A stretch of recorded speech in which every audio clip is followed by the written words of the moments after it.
Hello friend, नमस्ते। संजू की संघर्ष भरी दुनिया में आप सभी का स्वागत है। आई होप आप लोग अच्छे होंगे और मेरा जो ब्लॉग देखे होंगे या नहीं देखे होंगे तो प्लीज़ जो लोग नए हैं तो मेरे चैनल को सब्सक्राइब कीजिए और अपनी इस बहन का आप लोग ज़्यादा से ज़्यादा सपोर्ट कीजिए। और मैं अपनी स्टोरी अब यहीं से बताती हूँ और मुझे समझ में नहीं आता मैं कहाँ से बताऊँ, लेकिन मैं शुरू से ही बताऊँगी और थोड़ा थोड़ा करके ही बताऊँगी। एक साथ नहीं हो पाएगी, वीडियो बहुत लंबा हो जाएगा।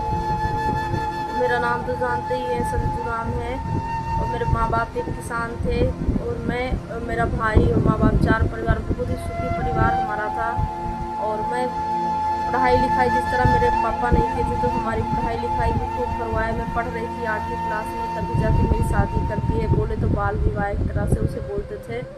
हमारी यूपी में पहले होता था, अब तो नहीं हो रहा है, तो बाल विवाह होता था। फिर उसके 5 साल के बाद में मेरा कॉल आ गया। जब मैं बीए फर्स्ट ईयर में थी तब एडमिशन हुआ, बीए फर्स्ट ईयर में तब फिर मेरा कॉल आ गया वहाँ पे। और अरेंज मैरिज ही हुआ था। मेरी शादी ऐसी हुई थी कि मैं तो अपने हस्बैंड को कभी देखी नहीं थी। शादी भी हो गई थी तो भी नहीं देखी थी, ना ही वो मुझे देखे थे। इस तरह की शादी हुई थी। और शादी क्या मेरी बर्बादी हो गई उस टाइम पे।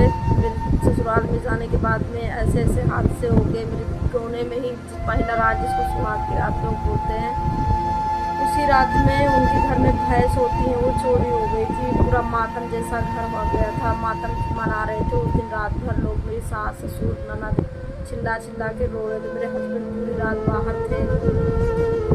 कोई ये नहीं सोचा कि दूसरे घर की बेटी को लेकर आए हैं तो लोग उसका ख्याल रखो, उसका देखो, ऐसा नहीं। फिर उसी रात में रात भर रो रही थी और मेरे दिमाग में ये आ रहा था मुझे कैसा परिवार मिल गया, मुझे कैसा परिवार मिल गया। मैं तो सोचती थी कि मुझे एक पढ़ा लिखा शिक्षित परिवार मिले, कोई गरीब हो अमीर हो ये मायने नहीं रखता था। बट मेरे माँ बाप मुझे पढ़ाए लिखाए तो मेरे दिमाग में ये चीज़ें था मुझे एक पढ़ा लिखा परिवार हो, हस्बैंड भी कैसा हो, सकल सूरत से मुझे लेना देना नहीं। बट मेरी सोच ऐसी थी ना, वो शिक्षित हो, उनके अंदर शिक्षित हो, हर चीज़ का समझ हो। इस तरह की मैं फैमिली चाहती थी। ये फैमिली कैसी मिल गई, मैं ऐसे सोच रही थी। इतना चिल्ला चिल्ला के रो रहे थे वो लोग उस दिन। इतना मातम, तो जिस दिन उनके बेटे की लाश पड़ी थी दरवाजे पे, उस दिन भी तो थोड़ा रो के फिर लोग चुप हो जाते थे, थोड़ा रो के चुप हो जाते। और उस रात में तो पूरा रात रोना धोना ही हुआ था। और मेरे हस्बैंड को उससे पहले ही वो सब चीज़ें बताएंगे आगे, बहुत ऐसी छोटी छोटी चीज़ें हैं। वहाँ पे जाके मुझे उस पहली रात में ही ये भी पता चल गया कि मेरे हस्बैंड की इस घर में कोई कदर नहीं है, कोई कदर नहीं है। पता नहीं कैसे उन लोग का बचपन से क्या मामला है, ये तो मैं आज तक भी नहीं जान पाई हूँ। क्योंकि वो मुझे बस थोड़ा ही बताते थे, फिर नहीं बताते थे। पता नहीं वो अपने बच्चे को नहीं समझते थे, क्यों नहीं समझते थे मुझे नहीं पता ये चीज़ें। ऐसे करके फिर मैं वहाँ 2 दिन 3 दिन थी। 2-3 दिनों में बहुत कुछ हुआ था। यहाँ दे दुल्हन की बच्चों की तरह ख्याल रखते हैं मुझे, तो लोग खाना तक दूसरी रात में नहीं दिए। अभी मैं खुद से पानी जब मांगे तब लोग ले जाकर दिए हैं। छोटी छोटी चीज़ें हैं और ये छोटी छोटी चीज़ें आज उसका नतीजा ये है। ऐसे करके मैं वहाँ से चली भी आई।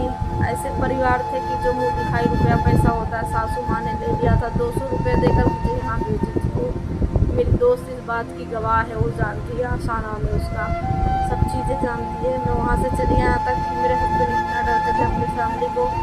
उन्होंने, मैं यहाँ पे मतलब ये नहीं कि मैं किसी की अपने हस्बैंड की बेइज्जती करवा रही हूँ, ऐसी नहीं, जो पीती है वो बता रहे हैं। एक गिफ्ट भी उन्होंने मेरे लिए कुछ नहीं दिया। जानते हो क्या लाए थे?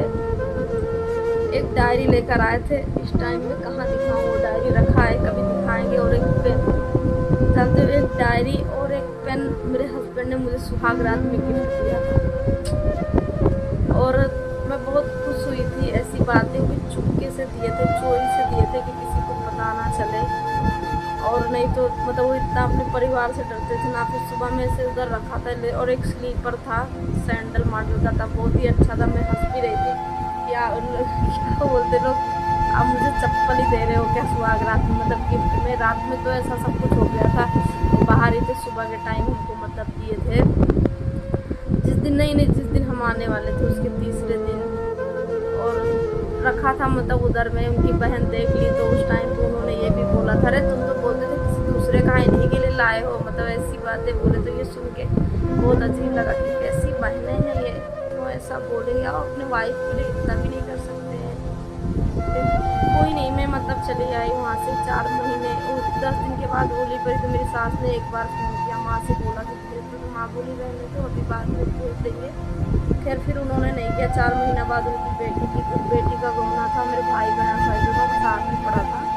एक दिन आ गई थी। फिर मेरे ससुर ने मतलब बोला था कि भेज दो, आए थे इसके तिलक में मेरे भाई के, तो मतलब नहीं भेजे। मेरे पापा भी जिद पे आ गए। पता नहीं क्यों मेरी मम्मी का मन था कि नहीं भेजे, तो पापा ने भेजे। मेरा पेपर भी चल रहा था उस टाइम पे, नहीं तो मामला तो वहीं से हो जाता है। फिर गुस्सा हो गए। भाई के शादी में नहीं आए, सास को देख के ससुर नहीं आए। मतलब गुस्सा मेरी ज़िंदगी है ना। जो मेरी शादी की शुरुआत है तो करकच बोलते, जिसको जो हमारे यूपी के होंगे वो लोग जानते हो कि कारण करकच बोलते शुरू से ही लगा रहता। जब लगा रहेगा तो कहाँ से पार जाएगा भैया। दोनों फैमिली ने मिलके कारण करकच हर चीज़ों में किया था।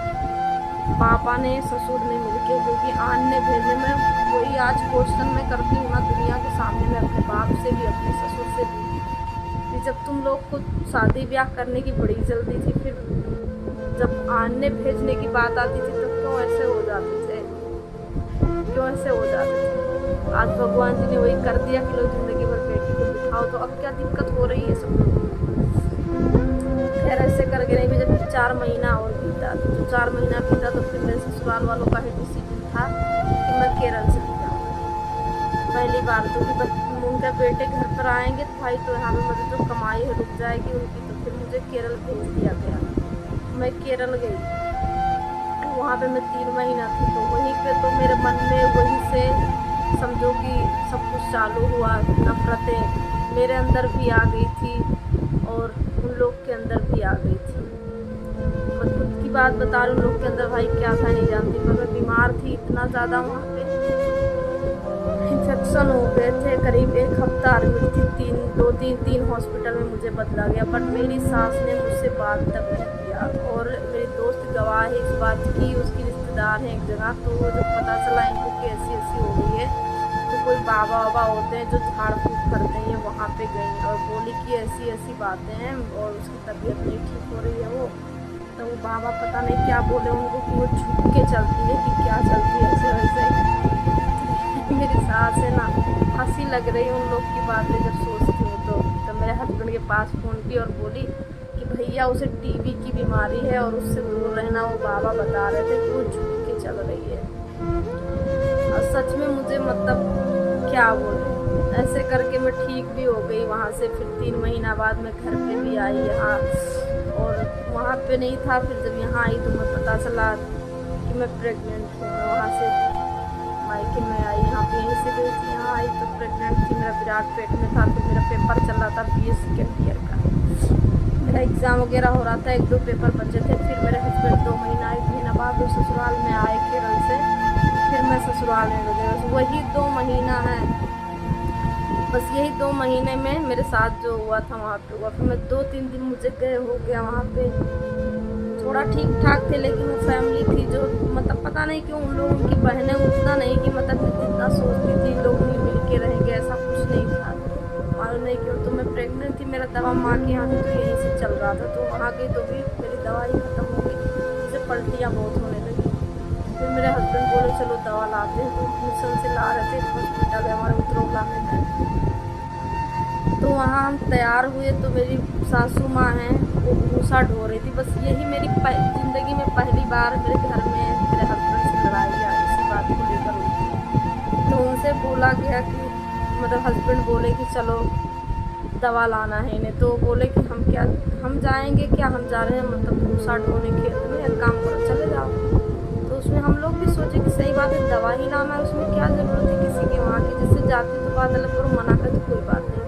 हम तैयार होकर जब जाने लगे तो मेरे ससुर जी हैं वो बाहर में पता नहीं क्या हस्बैंड से लड़ाई वगैरह कर। मैं तैयार होकर जब आंगन में पूछी तो उन लोग की बातें सुनी। मेरे ससुर जी ऐसी बातें बोलते नहीं ले जाना है। पहले ज़माने में घर पे डिलीवरी नहीं होती थी, क्या इनकी नहीं होती ये वो ऐसे करके दवा नहीं ले जाने की बात बोले थे। मोटरसाइकिल की चाबी है जो छीन लिए थे, वही बातें होता था वहाँ पे। कुछ भी होता था तो मोटरसाइकिल की चाबी छीन लेते थे और बोलते थे तुम्हारे बाप ने दिया है क्या। वो तुम अम्मा हमको मतलब बोलते थे उनसे कि तुम्हारे ससुर ने दिया, पर मेरे बाप से तो मोटरसाइकिल का पैसा ले लिया गया था। उस टाइम पे बोले थे कि नहीं हमारे यहाँ कोई चलाने वाला नहीं, हमारे पास गाड़ी नहीं, पैसे ही ऐसे करके मेरे हस्बैंड ने ज़बरदस्ती मतलब मुझे दवा ले गए बुलाने, बोले नहीं दवा लाएंगे। फिर दवा लेकर मैं जिस दिन आई शाम को तो मैं सब्जी काट रही थी, इतने पे ननद थी, सास थी, आई ये लोग खेत से जो भी होता है काम करने वाला सामान फेंक इधर उधर कर कर कर कर लड़ाई ऐसे लो इनका दवा यहाँ से आएगा, इनका ये आएगा, उनका वो आएगा, यही सब बातें हुई। फिर उसके बाद में क्या हुआ वो हम आपको अगले ब्लॉग में बताएंगे।